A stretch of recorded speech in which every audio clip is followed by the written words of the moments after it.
So great thanks to Keisha Fields and the administration of Manhattan Beach Unified School District. They've shown great leadership and understanding of the mental health and needs and the social and emotional wellness needs of the children of the district.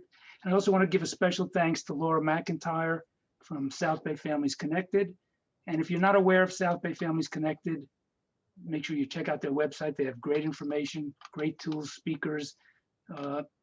One of the things that in addition you'll see on there is we have what's called a parent chat, which is a support group that Laura and I have been running for 3 years now. And it's well attended and you're all welcome. It's on Mondays at 10 a.m. You can go on South Bay Families Connected and get that Zoom link. And it's, like I say, a great opportunity to talk to other parents in terms of what they're going through. So as was introduced, Dr. Mo Gelbart. I'm the Director of Behavioral Health at Torrance Memorial Medical Center, and I'm the Executive Director of the Thelma McMillan Recovery Center. And I've been in the community for 45 years in private practice and working with the hospital. And most important, for this talk, I think, I'm a parent of 2 grown children and 2 grandchildren, and we've all had to deal with this pandemic. And as an example, you can all see my kitty background here with my kids and my grandkids stuff because I can't get my virtual background to work. So hopefully I'll have to live with that and it won't be too much of a distraction. Anyway, let's start. And, none of us have ever experienced anything like we have in the past year. It's incredible, really, when I think of it, that this has been a year already. And, there is light at the end of the tunnel, as we know, but there's no clear end in sight yet.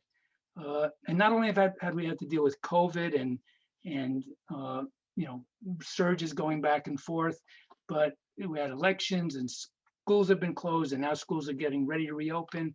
We've had natural disasters, civil unrest. I mean, a whole host, it seems like, of just like this glass on here says, first rule of 2021 is no one talks about 2020. We've had a recent, back in December, January, we had probably the worst COVID surge. It was incredibly at the hospital, and not only Torrance Memorial, but the Los Angeles hospitals were tremendously impacted. And it's very, very way down now, but there seem to be concerns of potential for a new surge. So there's all this unknown and uncertainty that's looming above our heads. But of course, we have some promising signs, which is especially the vaccines. So we're heading out of the woods, I think, but we're not out of the woods 100% yet. What I want to talk about tonight is, well, very briefly, I want to address what you already know and what you've been going through and your children have been going through. And I don't want to dwell too much on all the negative things that have gone on. I just want to identify them a little bit for discussion's sake. But for the most part, you don't need me to tell you what you've been going through. I think most of you are pretty well aware of that.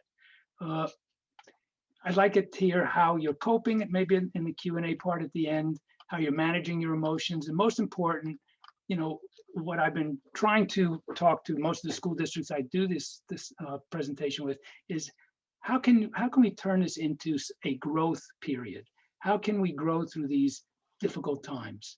So, I'm going to kind of give you the end of the story. I mean, what we're going to have as objective here at the beginning, but we can thrive and not only survive. We can grow and not just shrink or stand still. We can be stronger and not weaker. And we're, most important, we're very resilient, much more resilient than most of us think we are. And in fact, one of the talks I'll be giving, the last one will be on just building and developing resiliency. So as I said, a few moments, what are we experiencing through this? What are your kids experiencing? First off, we have the highest rates of anxiety, depression, suicidal ideation that we've seen, I think, in our lifetimes. The substance abuse is at its highest rate as well. The mental health hotlines and self-help lines, the suicide prevention lines are kind of ring off the hook. It's the therapists in the community who I know have a good hand on my pulse of that are totally booked. I mean, it's very hard to get in to see someone. Of course, it's mostly virtual, though it's opening up now. The high rates of alcohol and substance abuse continue even during all the lockdowns. I mean, I was amazed at Thelma McMillan Center, which is at Torrance Memorial Hospital. We have a teen substance abuse program, and we've been 100% virtual since March. So first off, it's going incredible. The kids are doing better than they ever did in all the years we've had them. I think they needed something to do and some people to connect with. And again, it's been virtual, but the results have been excellent. But what we did notice, even in the lockdown, even in the worst of times, kids have ways of getting drugs and alcohol. And it was really quite frightening how there's some, as easy, if you will, as having it delivered right to their home, put in a trash can or something. So drugs and alcohol have been a big problem, not only for children, but for adults as well.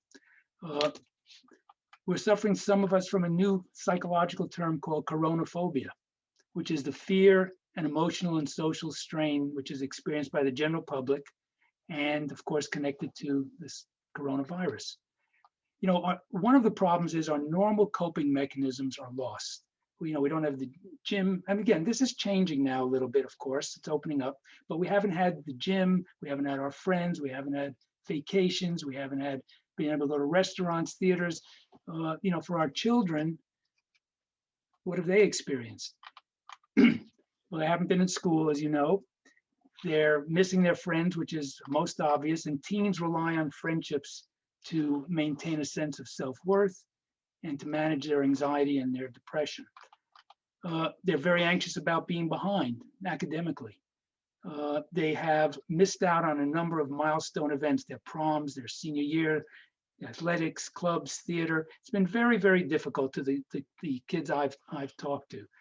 They're feeling a lot of panic and anxiety and depression. And so all those feelings are coming out. And I'm going to discuss feelings and how you can cope with some of those feelings that your children are going through. Another thing that I realized, which was kind of interesting to me, is that by being at home so much,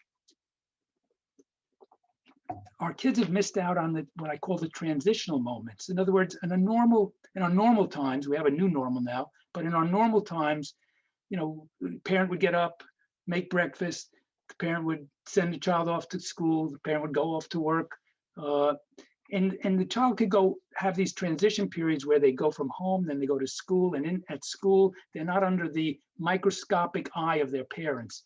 And so they can experiment with, acting out a little here or trying this way of behaving. But with everything being at home, they don't have those transitional periods, which are important for development. And so they're under this, as I say, microscope and magnifying glass of their parents, for some 24/7. So it's important to get them back into their developmental habits, the habits which will help them developmentally grow. So many of the reactions I mentioned, including these anxieties and depressions and so on, some of course are normal reactions, but they do occur on a continuum. So some people have minimal, some people have moderate, and some people have severe. A study by the American Psychological Association showed that adults who are parents, have much higher degrees of stress than adults without kids. Well, that's clear and obvious, I think. We have to deal with our children, their basic needs, their education needs, access to healthcare, missing out, as I said, on major milestone. And the key driver to much of this underlying angst is the uncertainty. Whenever uncertainty exists, we have fear of the unknown, which often results in anxiety. So how can we cope? That's really the core of today's discussion. What are some tools that we can use to maybe cope better with what's going on? And again, I'm sure most of you have managed many of these already. So first, I'd like to talk about embracing the moment. Embrace the present moment, as it's all that you really have. Many of us want to wish away this time. I wish this would end. I wish we didn't have to go through. I wish next 6 months would come and this would be over. And I understand that. We all understand that. But there's a certain part that we need to be able to walk through the fire, so to speak, and cope with it, and not wish our present day away. There are some silver linings that I have seen through this COVID pandemic. Take my grandchildren, as you can see the crib in the background. I have two young 5 and a 2.5-year-old granddaughters. They have become the best friends I've ever seen. I mean, they've spent the last year together almost 24/7, and it's been hard. But again, as I say, they've managed to get a great friendship together. Uh, and difficult times bring new skills and new solutions. Uh, and that's what I meant when I said earlier about we need to learn to thrive rather than survive. And as I say, challenges bring opportunities. So when we were so socially distant, many people sharpen their communication skills. They learned how to speak better. They learned how to write better. They learned how to send better and more meaningful emails. When there was no restaurants available, people became better at cooking. Teachers, incredible. Congratulations to all the teachers that are online, and to all the teachers in your district and everywhere, but they have had to become entertainers and interesting in a different way than they've ever been, and take on this distance learning. But they became more creative in some ways and learned how to reach kids. So as I say, there's benefits. There's a silver lining even in the worst of times, and that's how we learn how to thrive rather than survive. So we need to learn to manage expectations. It says the key to happiness is letting each situation be what it is instead of what you think it should be. Now, basically, the way this works, we have reality and we have expectations. And when reality and expectations are far apart, as they are in this slide, what's in the middle, the space between how things really are and how you'd like them to be, is where you have a degree of psychological pain, psychological problems. If you bring that closer, the closer reality it comes to expectations, then the psychological issues become less. And then finally, when you have an overlap, when reality, how things really are and how you expect them to be, become the same, or at least overlap, then in that space you have acceptance and happiness. So it is important to make sure that we are dealing with how things are and not wishing it away and wishing it were different. We need to acknowledge our fears, and not acknowledging your fears is not the same as giving in to your fears. It just means that we have a healthy respect for what we're going through, and that we honor the feelings, and as I say, we walk through our difficulties rather than try to avoid or deny them. In the future, I'm pretty sure, I think that we'll be looking back at this time in a similar way to our parents and grandparents, and depending on your age, your great grandparents did when they went through the Depression. And even though they went through it in the late 20s and 1930s, many of them carried the feelings and the memories of that for many, many years to come. And I wouldn't be surprised if your children 20 years from now remember 2020 and the year of COVID, and hopefully they're not hoarding toilet paper at that time, but there may be remnants of that. So as I say, the first step in one of the first steps is having reality and expectations come together. I use the metaphor of sort of like we're caught in a downward stream, and if you're in it, if you try to swim against the stream, you're going to get worn out and get tired and maybe drown. So what you have to do is learn how to go with the flow, how to you have to avoid rocks and avoid twigs and branches, but eventually it will let us out into a kind of calm pool. So in order to do this, we need to know the difference, the connection between thinking, feeling, and behavior. So our thoughts and our feelings, our behavior are all interconnected. First step in this is, what we feel is always correct. We never feel something wrong. Your children never feel something wrong. So when they tell you, I'm angry, you can't say to them, well, you can, but I recommend you don't. We can't say, no, you're not angry. Or if they say, I'm sad, we can't say, no, you're not sad. So what anyone thinks is, what anyone feels, is always real, but it is connected to thoughts. So our thoughts create our feelings. And though our feelings are always correct, we may be, it's guided by thoughts which may be based on old news, based on old history, incorrect information, distorted information. So our thinking guides our feelings, and our thinking could be changed. It could be adjusted. You know, you've all heard certainly of psychotherapy. You've probably all heard of cognitive behavior therapy. I personally believe that all therapy, all psychotherapy is cognitive behavior therapy, because the purpose of therapy is really to take a look at your thinking, challenge your thinking, try to put it in a certain correct order. And when you do that, you change how you feel. So again, it's really, really important to understand this connection between thoughts and feelings, and we're going to get to validating feelings in a moment. But let me give you an example how thoughts and feelings connect. Here's 5 people. Let's say the boss, they all work in the same company. And the boss at 3 o'clock or 4 o'clock calls them all down to the office and says 2 words to them. Says, "You're fired." Now, if he took a little hammer and he hit them all on the head, same with the same pressure, they'd all feel basically the same thing, which is pain. Ouch, ouch, ouch, ouch. But he says 2 words to all of them, and he says, "You're fired." And we have 5 different thoughts, feelings, I mean.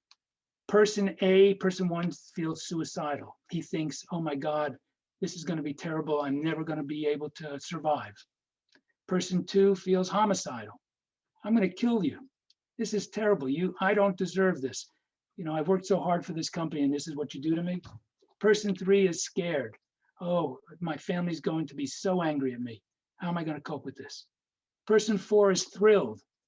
"I hate this job. I'm so happy you finally, I didn't have the courage to leave, and thanks to you, I am." And person 5 is neutral.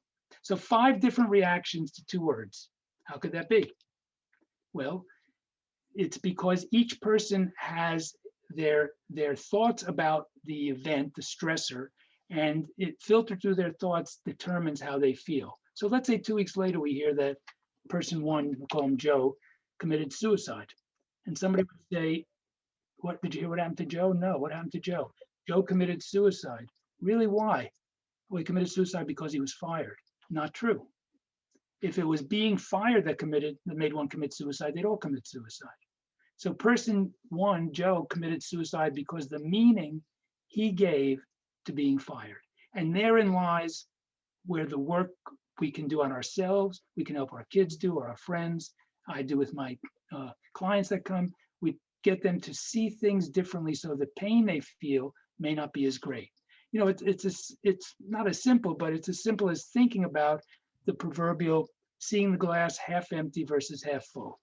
And we're trying to get, if you can see the glass as half empty, you're going to have a relatively negative feeling about that. On the other hand, if you can begin to see the glass as half full, you'll feel better about that. And here's the beauty. The glass, speaking of water, the water in the glass never has to change. So how you perceive what's going on is a result of an internal process, not a result of the external changing.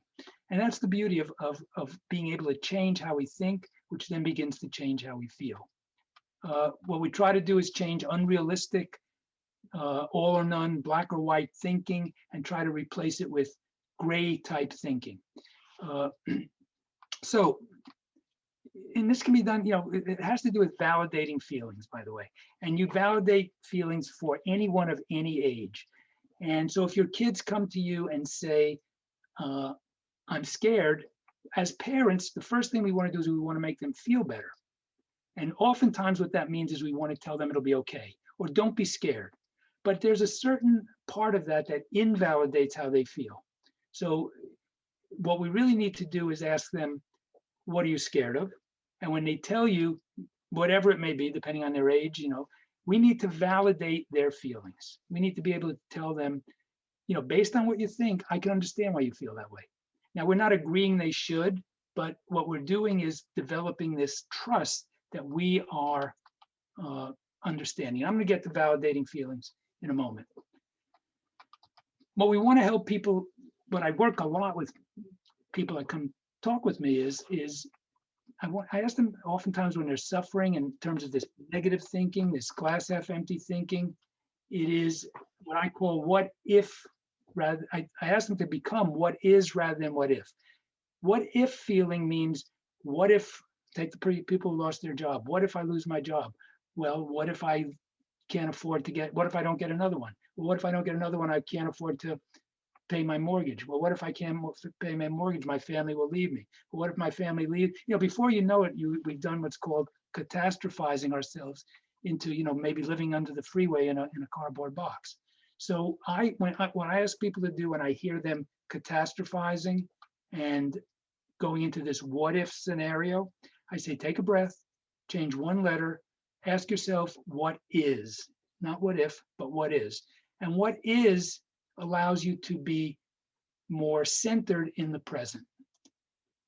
As this says, live in the present. Someday we will all die, Snoopy, and says, Snoopy says, true, but on all the other days we will not. And if you're depressed, you're living in the past. If you're anxious, you're living in the future. But if you're at peace, you're living in the present.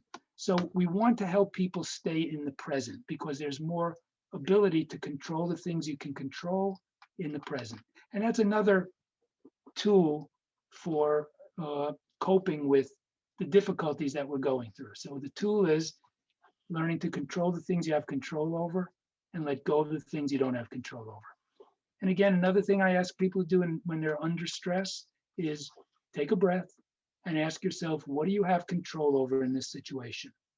And put my glass on for a moment, but in this slide, it says, for example, I can control my positive attitude, how I follow CDC recommendations, my own social distancing, turning off the news, kindness, finding fun things to do at home. So those are things you can control, the things you can let go of if others follow the rule of social distancing, the actions of others and predicting what will happen, other people's motives. So basically, the difference is we can't control other people's actions. We can't control other people's, whatever they're going to do or think.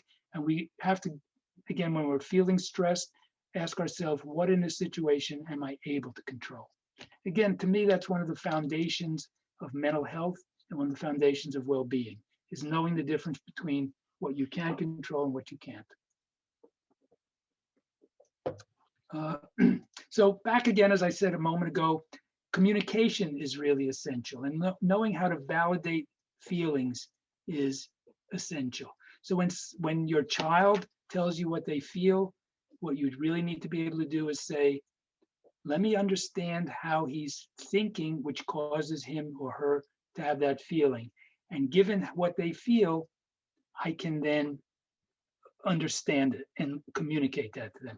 And if somebody comes to my office and says, I'm afraid, I might say, why are you afraid? And they say, well, the Martians are coming at 3 o'clock. Now I could say in my head, we got to get this person to a hospital. We have to get them medicated. They're very, very sick. And if I talk to that person in that way, they would take off and I wouldn't be of any help to them. What I would hopefully be able to say is something like, oh, if you think the Martians are coming, I don't blame you for being afraid. So what I've done is validate his feelings. Am I agreeing with him? Of course not. But once I've made that connection and I've validated those feelings, we can begin to have the discussion as to where those thoughts come from. And if we can change that thinking, his feelings will change. So validating feelings is an essential part of good communication. And the flip side of that, invalidating feelings, is the opposite, which is when, again, as parents, we're often invalidating our kids' feelings because we want to help them. We want them to feel good. And so, if they come home and they say, my teacher, I'm angry because my teacher doesn't like me. We say, oh no, your teacher likes you. So you shouldn't be angry. And in that moment, we're invalidating what they feel. And again, we need to hear it from what they're thinking, and then we can begin helping them extricate themselves from that. So here's ways in which one validates feelings. It sounds as though you're feeling, what I'm learning about you is, how can I support you? What I hear you saying is, what would you like me to know and understand better? So it's basically, again, respecting, honoring what one expresses as how they feel. Here's another, the okays of COVID, validating our responses. So it's okay to have many feelings at once. It's okay to feel scared for your own health. It's okay to have both good and bad days. It's okay to give yourself grace regarding your own mental and emotional abilities. It's okay to be forgiving. It's okay to recognize that you're only in control of yourself and your own behaviors, to grieve all losses, to talk about your experiences and concerns, to find meaning and experience and personal growth, and to embrace the unknown future and still remain hopeful. So those are all feelings we've all had, or many of us had many of them during this COVID period. And again, validating is another way of saying is it's okay to feel what you feel. And again, it doesn't mean, it's really important that I say this, that we are just being okay or agreeing with it. But it is the first step towards helping somebody through difficult feelings. So, as I said earlier, many of our coping mechanisms that we've used in the past to deal with stress are gone. And here's some tools that we have replaced some of those coping mechanisms. So one is improving communication to deal with social distancing, which we've, again, that's all changing now. I understand that. But again, there's still some degree of it that we have to find out what our new normal is. But we've been able to replace distance from our friends with meaningful conversation, meaningful Zooms, and all the other ways in which we've connected. So we've found a way to communicate that did not necessarily require us to be in the same room with somebody. Two, it says, it's really important not to judge yourself or judge others. And especially in this, and I'm going to get into returning to school in a moment, but, there's an awful lot of different opinions about returning to school. Some parents are absolutely in favor. Some parents are lukewarm and not sure. And some parents are not ready. And when I talk about not judging others, it's important to do two things. One, we have to let the people that we are around, they're going to make the choices that are best for them. And we need to be accepting of that. And at the same time, more important perhaps, we need to accept our own belief and our own feelings. And it's very important that we not be pressured or do things we don't want to do in relation to this COVID environment that we're in. It's important to find trusted support. You don't need a lot of friends necessarily, but you need to have someone you can talk to, somebody that you can open up to, and somebody you can share with how you feel. We know that is, again, another foundation for mental health and well-being.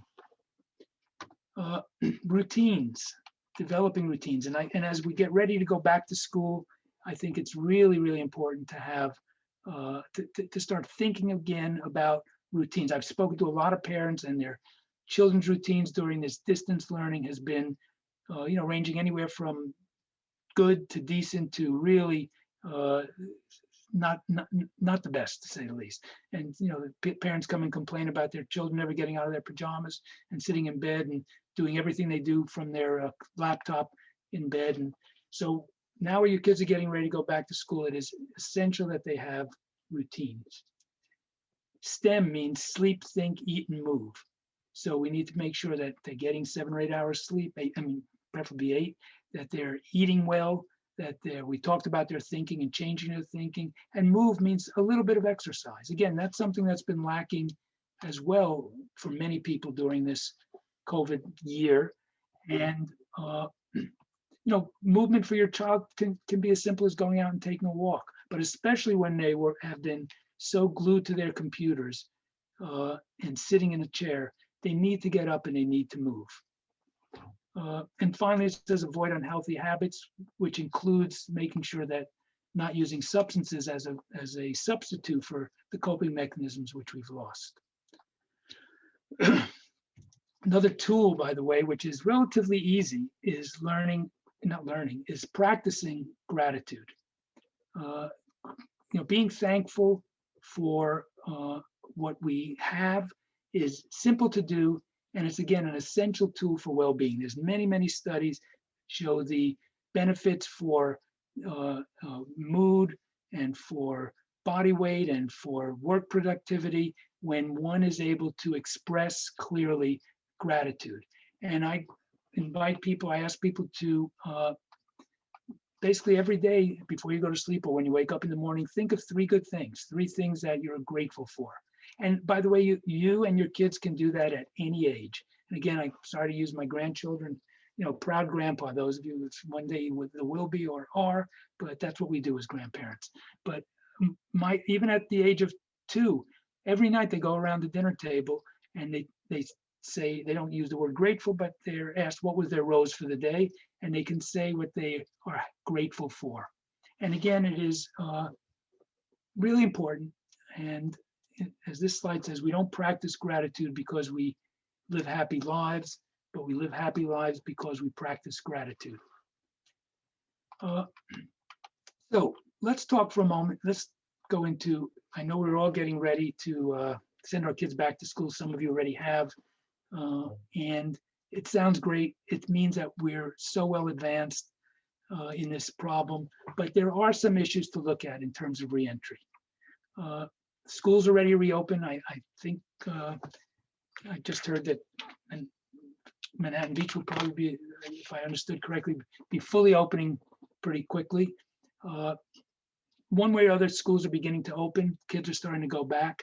And again, while that is great, keep in mind that it's not a panacea for everyone. And many people are anxious. In fact, almost 40% of kids who were surveyed said they weren't ready to go back to school. They have anxiety, they have uncertainty. It's kind of interesting. As I said, I run the parent chat group, and in the group we have every range of emotions from, as I say, some parents and their children are ready to go back, some are absolutely not ready, some are in the middle, some have multiple children at home, and some of the kids will be going back and some won't be going back. So it's a mixed bag. And again, although we're thrilled to get back, we have to at least accept that there's some concern about what's going to be there. And again, when your child is expressing those concerns about returning, go back to what I talked about earlier, and we need to make sure we're validating what they're feeling. That doesn't mean, as I said, giving in, but we need to validate what they're feeling. So here's what some kids are saying. Not ready to go back to normal yet. I feel like my anxiety would get worse when I go to school like it did after the holidays. I also really enjoy not having to socialize. My friends will continue to exclude me. If we stop social distancing too soon, it could start to spread again. I broke up with my ex during the quarantine. I don't want to see him. I'm afraid of my family getting sick. Well, I'm Asian and I feel like people are going to be very racist. Going back to school and getting bullied. When we go back to normal, all the good things for the earth will reverse in global warming.